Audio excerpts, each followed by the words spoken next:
नमस्कार, जय जोहार, जय छत्तीसगढ़। आप मन देखा तो सही जोश।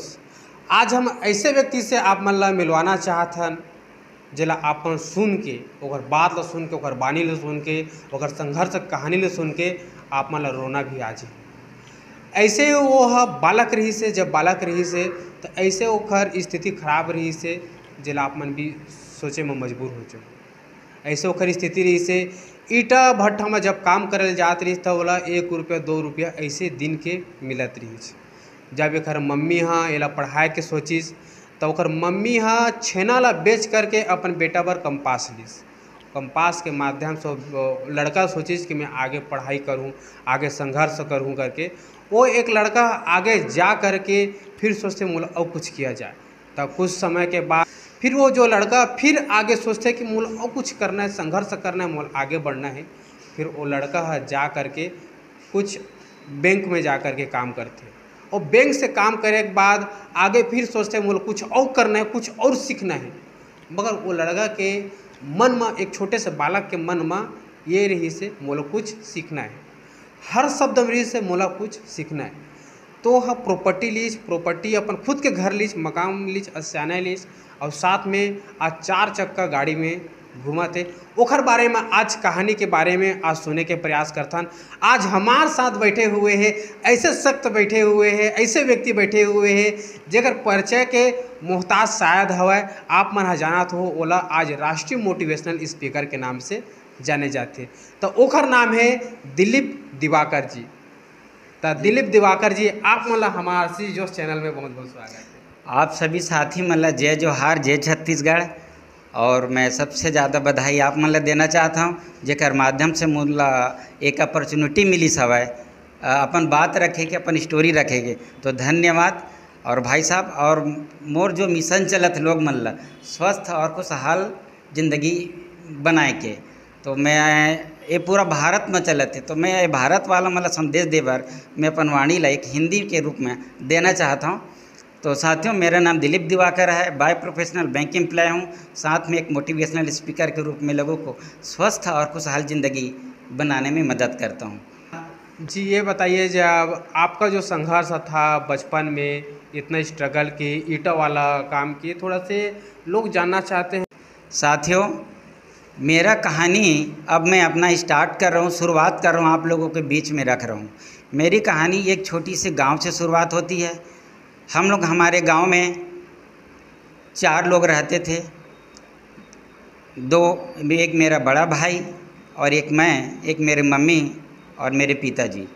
मेरे पिताजी बीमार थे, वो काम नहीं कर पाते थे। मम्मी गांव में काम करती थी, रोजी मजदूरी करती थी। गांव में कुछ गरीबी का स्थिति हुआ जिसके कारण से काम करने के लिए ईंटा भट्ठे में कुछ गांव वाले लोग गए।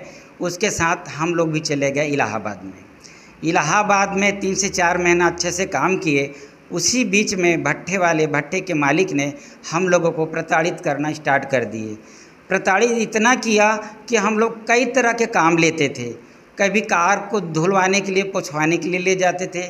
फिर मुझे ईंटा ढोने के लिए बोलते थे, तो मैंने 5 ईंटा अपने सिर पर रख के ईंटा भट्टे में ढोने का काम किया। मुझे बहुत दुख होता था, पर क्या करूं, 8 साल की उम्र थी, वहाँ मजबूरी थी, पेट का पालन करना था, सभी को वहाँ पे जीवन यापन करना था। किसी कारणवश मेरी फूफा जी ने वहाँ से हम लोग को बचा के गांव लाए। और गांव लाए तो मम्मी जी मुझे फिर पढ़ाई, मेरा जो बंद हो गया था क्लास 3 में, वो स्टार्ट कराया। और पहले दिन स्टार्ट कराया, उसी दिन मुझे कंपास बॉक्स की ज़रूरत पड़ी क्लास 5 में। तो मैंने गया और मेरी मम्मी गांव से छेना लेके गई। छेना बेच के 2 रुपया में मुझे एक कंपास दिलाया। उसी दिन से मैंने एक डिसीजन ले लिया कि मैं इतना गरीब नहीं बनना चाह रहा हूँ जितना मेरी मम्मी ने मुझे आज जिस कंडीशन में छेना बेच के मुझे आज पढ़ाई करा रहे हैं। उसी दिन से मैंने डिसीजन ले लिया कि मैं आगे बहुत बड़ा आदमी बनूंगा, और आज से ही मैं बनूंगा। मैंने अपना काम करना चालू कर दिया। फिर धीरे धीरे घर की स्थिति गरीबी थी। मैंने पढ़ाई को आगे जारी रखने के लिए छुट्टी के दिन गांव से दातुन जो होते हैं गांव में घिसने के लिए जो काम करते थे, उसे बेचने के लिए शहर जाता था। 2 से 3 रुपये उसमें कमा लेता था बीच बीच में, और उससे मेरा कापी किताब, मेरे पढ़ाई, घर की गृहस्थी चलाने में मेरा मदद मिला। अच्छा हुआ, धीरे धीरे करके मैंने क्लास 8 में गया, क्लास 8 के बाद क्लास 9 में गया, और 9 में लंच में सब लोग बाहर निकलते थे स्कूल के सामने में, तो मैं भी वहाँ पे निकलता था। मेरे पास खाने के लिए, नाश्ता करने के लिए कुछ पैसे नहीं होते थे, सब लोग नाश्ता करते थे। मुझे बड़ा तकलीफ़ होती थी कि मुझे कहीं 1 रुपये मिल जाए तो मैं वहाँ अपना नाश्ता कर लूँ, लेकिन बहुत दुखी हुआ। मैंने सीखते गया, मैंने पेंटर ने जो लिखाई करते थे उसको सीखते गया। घर में गया, मैं जुनूनी लड़का था, घर में गया, मैंने सीखा, लिखने के लिए सीखा। मकान का जो पुताई करने के लिए जाते थे उसमें भी पुताई करने के लिए गया। धीरे धीरे करते करते मैंने एक पेंटर बन गया, ड्राइंग आर्टिस्ट बन गया। वहाँ पे लिखने का, बैनर पोस्टर बनाने का, नेताओं का चुनाव में काम करने के लिए मैंने गया। कुछ नेताओं ने बोले कि मैंने चुनाव जीतूंगा तो ज़रूर आपको कुछ आपका मदद करूंगा। मुझे वहाँ पे पहली सफलता मिली। मुझे एक चपरासी के पोस्ट में नौकरी मिला, कंटिजेंसी डेली वेजेस में 1100 रुपये तनख्वाह में मैंने ज्वाइनिंग किया। मेरी अच्छी स्थिति वहीं से चालू हो गया। उसी स्थिति में मेरा शादी हो चुकी थी। मैं क्लास 12वीं करने के बाद मेरा शादी हो चुकी थी। शादी हुआ था तो उस स्थिति में मेरा स्थिति भी बहुत ज़्यादा दयनीय थी। मैंने काम करने के लिए, नांगर जोतने के लिए खेत जाता था, जहाँ पे मैंने 2 रुपये, 3 रुपये, 4 रुपये, 10 रुपये ऐसे देते थे। वहाँ पे जाके दिन भर मजदूरी में मैंने नांगर, 82 का नांगर, ओल्हा का नांगर भी जोता, ताकि मेरे एक बच्चे भी हो गए थे 4 से 6 महीने के बीच में। उसके लालन पालन करने के लिए, बीवी को घर चलाने के लिए भी उस दिन मुझे ज़रूरत थी। फिर मैंने आगे धीरे धीरे नौकरी में ज्वाइनिंग किया। मेरा पढ़ाई 12वीं तक था। फिर उसके बाद से धीरे धीरे मेरा नौकरी लगा। नौकरी लगने के बाद मेरे आर्थिक स्थिति में सुधार आई, और मैंने अलग अलग ग्रेजुएशन, AA मैंने अलग अलग शहर से किया। फर्स्ट ईयर मैंने पिथौरा से किया, सेकेंड ईयर बागबारा से किया, फाइनल भाटापारा से किया। उसके बाद AA में मैंने छत्तीसगढ़ कॉलेज रायपुर से किया। इस तरह से मैंने धीरे धीरे मेरा प्रगति हुई। और जैसा कि मेरा पढ़ाई पूरा कंप्लीट हुआ तो मुझे मेरा एक प्रमोशन हुआ, क्लर्क में प्रमोशन हुआ। क्लर्क में जैसे प्रमोशन हुआ उसी बीच में मैंने एक मकान भी मैंने बनाया था प्रोफेसर कॉलोनी में रहने के लिए। जब रहने के लिए मकान बनाया, कॉलोनी में रहा, तो बहुत सारे लोग काम करते थे, कुछ ज़मीन बेच के, किसी का मदद करके। मुझे भी जुनूनी नहीं लगा और मैंने सीखते गया। सीखते हुए मैंने बहुत सारे वहाँ से पैसे भी कमाए, और सेहत की स्थिति धीरे धीरे मैंने अपने आप को बिल्डर जैसे बनाना कोशिश किया कि ज़्यादा मोटा तगड़े लोग होते हैं वो लोग बिल्डर रहते हैं। तो मैंने वहाँ पे एक बिल्डर जैसे अपने आप को शो किया, और जैसे बिल्डर जैसे मैंने शो किया तो वहाँ पे मेरे एक गिफ्ट के रूप में मुझे BP, शुगर, थायराइड, मोटापा आ गया, और मेरा वज़न उस समय 92 kg हो गया, और अपने आप में मैं पीड़ित हो गया। आधा समय जो पैसा कमाया था उसको खर्च मैंने हॉस्पिटल में करने लग गया। अब जैसे हॉस्पिटल में खर्चा करने लग गया तो फिर मुझे एक अपॉर्चुनिटी, एक पम्पलेट के रूप में रास्ते में एक किसी आदमी ने बांट रहा था, मुझे दिया। उसमें लिखा था, अच्छी सेहत पाएँ पूछिए कैसे। मैंने उसको पढ़ा और उस बताए गए एड्रेस पे, पता पे मैंने वहाँ गया। और जब मैंने वहाँ गया तो बहुत सारे लोग का सेहत के बारे में चर्चा चल रही थी। मैंने भी सिस्टम को देखा और सीखा। तो वहाँ पे मुझे 6 महीने के अंदर में मेरा 18 किलो वज़न कम हुआ। मेरा रिजल्ट अच्छा आया। मेरा BP, शुगर, थायराइड था, उसमें कंट्रोल करते हुए मैंने अपने आप को सही किया, फिट महसूस किया। तब मैंने, जो सर ने मुझे बुलाया था, उनसे मैंने पूछा, सर मेरा अपने परिवार को भी फिट और अच्छा रखना चाहता हूँ, बताइए मुझे क्या करना है। तो मुझे दिल्ली ले गया सीखने के लिए। इसको जाने के लिए आपको सीखना पड़ेगा करके बोले। तो मैं सीखने का वैसे भी जुनून था साथियों। मैंने वहाँ से सीखने के लिए दिल्ली गया, कलकत्ता गया, मैंने पुणे में सिखाई की, बेंगलोर में सीखा, लखनऊ में ट्रेनिंग लिया, और आपका गोवा में सीखने का कोशिश किया। और धीरे धीरे बहुत सारा चीज़ को, हेल्थ के बारे में सीखा। डॉक्टरों से ट्रेनिंग ली, अपने साथ अपने मैडम ने को ले गया। उन्हें भी मैं बोला, मुझे मेरा बहुत साथ दिया। मैं उनका आभार व्यक्त करता हूँ कि उन्होंने शुरू से लेकर लास्ट तक मेरे सुख दुख में मदद किए। उनके नाम से कंस्ट्रक्शन ही चलता था। आज भी हमने हेल्थ कोच का काम दोनों मिल के करते हैं, और धीरे धीरे करके हमने पूरा आज इंटरनेशनल कोच के रूप में, मोटिवेशनल ट्रेनर के रूप में, हेल्थ कोच के रूप में लोगों को स्वस्थ और खुशहाल ज़िंदगी बनाने में मदद करते हैं। हेल्थ, वेल्थ एंड हैप्पीनेस बनाने में लोगों को मदद करते हैं। और मैंने जहाँ पे एक मकान बनाया था, उसके साथ साथ मैंने फिर सामने में मुझे एक कार ले लिया, अल्टो। कार अल्टो ले लिया, कुछ दिन चला, अच्छा लगा, मैं बोला साथ में और कुछ आगे प्रोग्रेस किया जाए करके, तो मैं फिर एक 3 मंजिला मकान बनाया और उस मकान में मेरा ऑफिस चलता है, पर्सनल लोगों को मदद करते हैं, जहाँ पे health wealth and happiness program चलता है। साथ में मुझे लगा कि नहीं, अल्टो से काम नहीं चलने वाला है और कुछ किया जाए करके, तो मैंने फिर प्रगति किया और साथ में मैंने एक डिजायर कार अपने सपने को पूरा किया। 3 मंजिला मकान में रहता हूँ और साथ जो पुराना मकान था उसको किराए में दे दिया। वहाँ भी मेरा आर्थिक स्थिति में सुधार आया। उसके बाद कोच बना।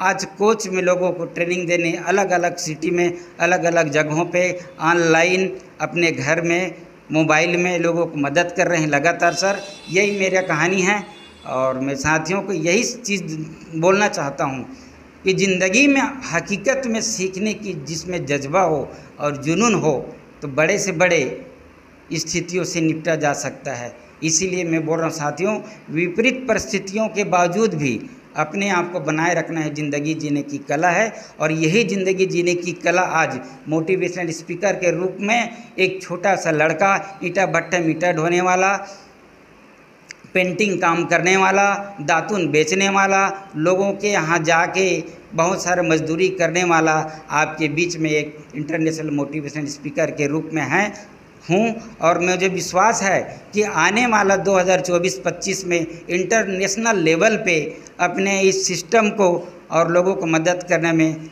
जो आगे जो मैं अभी प्रगति कर रहा हूँ, मुझे लगता है कि मैं बहुत जल्दी ही आगे बढ़ जाऊँगा। मुझे विश्वास है आप सभी लोग का आशीर्वाद मुझे मिलता रहे।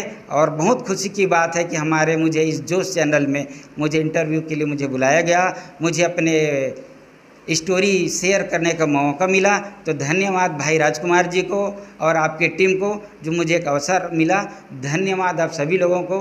आप लोग को किसी को भी हो स्वस्थ ज़िंदगी और खुशहाल ज़िंदगी जीना है अगर चाहते हैं तो बिल्कुल हम लोगों के हमारे कम्युनिटी में आकर मिलिए और लोगों को आगे खुशहाल बनाने में मदद करिए और करते रहिए। धन्यवाद। ये बात है जी। बहुत लोग ऐसे संघर्ष करते हैं, संघर्ष करते रहते हैं, 5 साल 10 साल तक करते हैं, कुछ समय करने के बाद हार मान जाते हैं, हार मानने के बाद बैठ जाते हैं।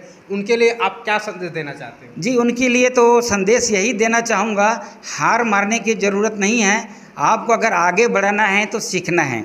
लर्निंग टू अर्निंग, अपने स्किल को बढ़ाइए, अपने हुनर को बढ़ाइए, अपने जज्बात को बढ़ाइए, अपने सेल्फ कॉन्फिडेंस को बढ़ाइए, अपने ऊपर फोकस करिए, अपनी पर्सनालिटी को बढ़ाइए और लोगों से अपने व्यवहारिकता में बदलाव लाइए ताकि आने वाले समय में आप अच्छे से काम कर सकें। यही संदेश है मेरा। पढ़ने वाले बच्चे लोग पढ़ाई करते रहते हैं और माइंड कहीं और चला जाता है। आप राष्ट्रीय मोटिवेशनल स्पीकर हैं, अभी आप का चाह है और सोच है कि इंटरनेशनल में आप जाना चाहते हैं मोटिवेशनल स्पीकर के रूप में।